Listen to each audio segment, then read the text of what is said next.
Welcome back to our channel. In this video, we will guide you on how to report an issue in Chrome on your PC. Reporting issues can help improve the overall performance of Chrome and ensure a better browsing experience for everyone. Let's dive in. Step 1. Open Chrome. Launch the Chrome browser on your PC by double-clicking its icon. Step 2. At the top right corner, you will find a button with 3 vertical dots.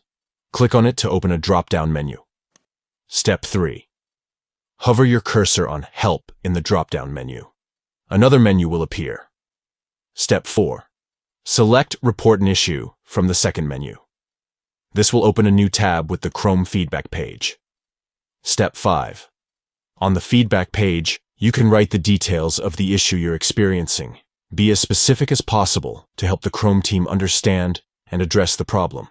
Step 6. Once you've written your issue details, click on the Send button at the bottom of the page. This will submit your feedback to the Chrome team. That's all for this tutorial. We hope you found it helpful.